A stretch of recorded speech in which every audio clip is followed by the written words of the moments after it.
Alors aujourd'hui, je vous présente donc un rapport d'initiative sur l'union douanière, son développement et sa gouvernance pour renforcer la compétitivité du marché intérieur. Alors ce rapport s'inscrit dans un paysage et dans la continuité d'autres rapports que nous avons déjà adoptés ou que nous allons bientôt adopter. Je pense en particulier à celui de notre collègue Selimovic sur la prolongation de la période transitoire d'utilisation des procédures autre que celle prévue dans le Code des douanes, celui de notre collègue Maria Grappini pour le programme en matière de coopération douanière ou celui de notre collègue Pospisil sur le financement des outils de contrôle douanier. Donc voilà, tout ça s'inscrit dans ce paysage-là. Et donc on a un certain nombre de rapports techniques, de rapports financiers, auxquels il faut rajouter le rapport spécial et l'audition par la Cour européenne des comptes sur la gestion du programme informatique douane 2020.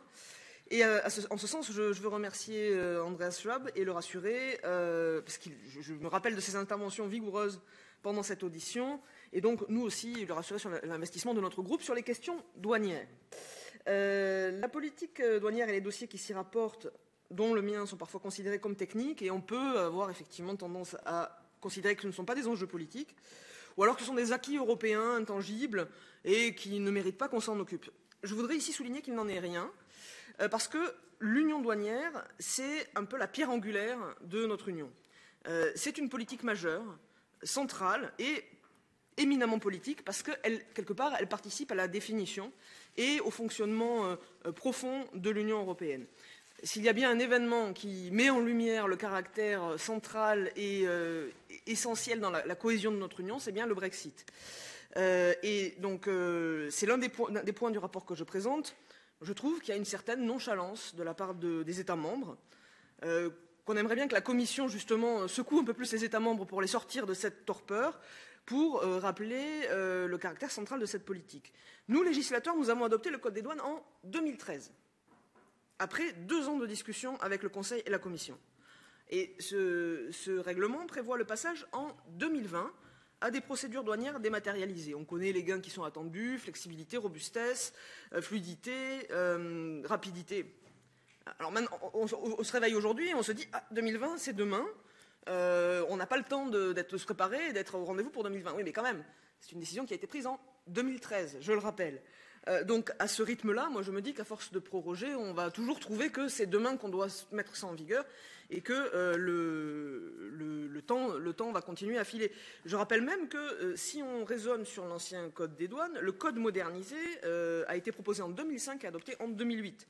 Donc dans le cadre de son rapport, notre collègue Selimovic nous propose de prolonger la période transitoire jusqu'à 2025. Alors, voilà, première ébauche 2005, entrée finalement en vigueur 2025, 20 ans, pour parler de la dématérialisation des procédures douanières, encore une fois, les procédures qui s'attachent à une politique fondamentale du marché intérieur. Donc, moi, je pense que malgré le caractère colossal de ce chantier, il faut que les 17 applications informatiques qui sont concernées soient prêtes pour la fin de la période de transition. Et donc, pour ce faire, la Commission et les États membres doivent suivre les principes essentiels de ce projet, fixer des jalons, nous donner en tant que législateurs de la visibilité et s'engager à s'y tenir. Et je pense qu'il faut rappeler le rôle de la Commission en tant que gardienne des traités pour que, si nécessaire, elle n'hésite pas à taper du poing sur la table et à poursuivre les récalcitrants qui ne tiendraient pas leurs engagements, parce que, encore une fois, c'est mettre en péril une politique fondamentale de notre Union.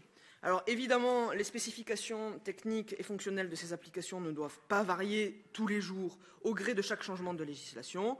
En tant que législateur, il nous appartiendra d'y veiller. Mais il appartient aussi à la Commission de ne pas laisser le Conseil dériver indéfiniment, puisque justement, on s'expose à ce moment-là à devoir en permanence réactualiser et adapter les outils de mise en œuvre. Donc, les difficultés rencontrées doivent nous aussi nous servir pour qu'à terme, on ait une gouvernance simplifiée et plus robuste du programme douane et aussi un financement à la hauteur des ambitions que nous affichons.